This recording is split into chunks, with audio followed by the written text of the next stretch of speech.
Hello everybody and welcome back. As always, I'm Mateo311 and this is your channel for everything VR related. Today, we're checking out the action-packed first-person shooter Crossfire Sierra Squad. Now this won't be a full review because I've only been able to play through the single-player story mode and I'm yet to scratch the surface of the multiple different co-op modes. I'm also going to do things a little bit differently. I'm going to tell you what my expectations were going into this game, and then we'll discuss, well, did the game meet those expectations, fall short, or exceed them? Additionally, I'll let you know if I recommend you pick up the game, who's the target audience for this, and I'll give it a rating, but it's going to be an interim rating because, again, I'm yet to play the multiplayer modes. All right, let's not waste any time. There are, of course, links and timestamps if you want to skip ahead, and let's jump right into this. Okay, here's some quick details about this game in case you don't know anything about it just yet. It's currently available for both the PlayStation VR2 and PCVR. It does feature crossplay with different platforms. There's 13 single-player campaign missions, 50 different two-person squad missions, plus a 4-person co-op horde mode. There's 39 different weapons, including pistols, rifles, throwables, heavy weapons, and submachine guns. There's 17 different enemy types to keep you on your toes, and you'll even get to operate some mounted guns. Now, if this sounds like what you're looking for, I have some great news. I have an extra key to give out. So if you appreciate that, go give this video a thumbs up, leave a comment right now, anything like if you think the game's good, if you like my review, whatever it may be, drop a comment right now. And if you're new, consider subscribing. Now that giveaway is actually going to be on my Discord, so go ahead and join that too, and I'll just randomly select somebody. But so far, we've only gone over the basic information of this game, and I'm sure you want to know what it actually feels like to play. Now, before we do that, I just want to mention my expectations going in. I didn't have super high expectations of this game. I just thought it was going to be a lot of fun. Definitely not like a genre-defining shooter or next generation of VR shooters. I was not expecting that. I was just expecting a lot of fun. Basically, something in line with the title Fracked. A lot of fun in action. That's what I was expecting. And when you first get dropped into the game, they put you at the shooting range, and I was really excited. That looks actually really good. Now this is how we do it. Start us off with some badass weapons. Oh yeah. Alright. Feels really good too. Now this, and I think that's why they did that, like auto grabbing. Because this doesn't feel fantastic. But as far as snipers go, that's pretty good for VR because it's always been a little rough. Wee-hee! Love it. All right, and we're just gonna whoopsie doopsies. Oh no, that's the ceiling. Because you could access every single gun in the game, and they all feel unique and great. The haptics are fantastic. The recoil is different.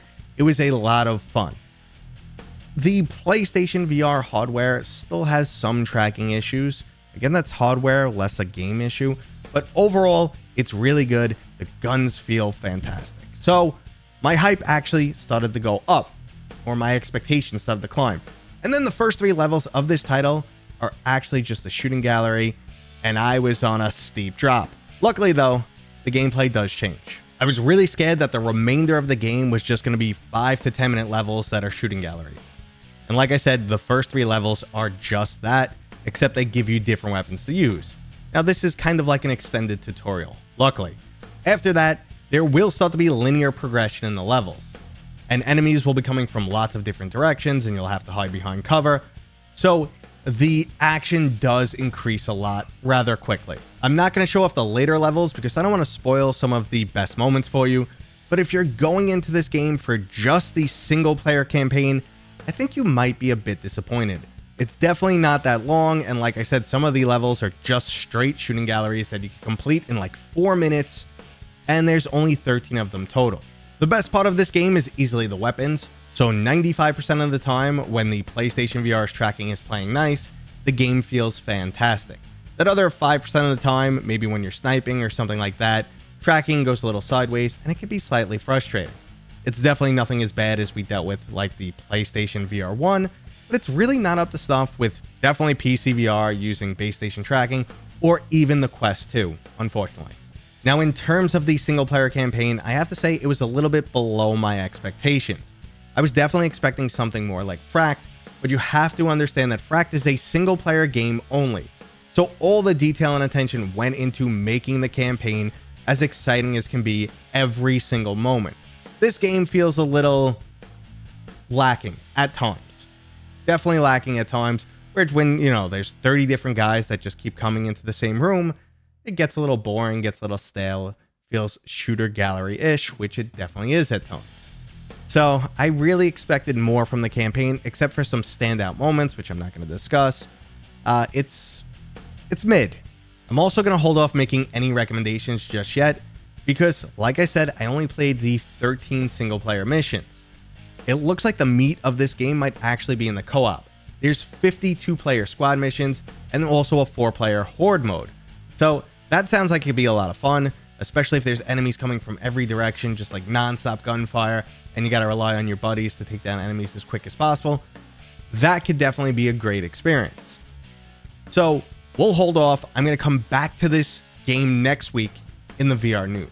I'll give an updated impressions of where I am and how I feel about the multiplayer.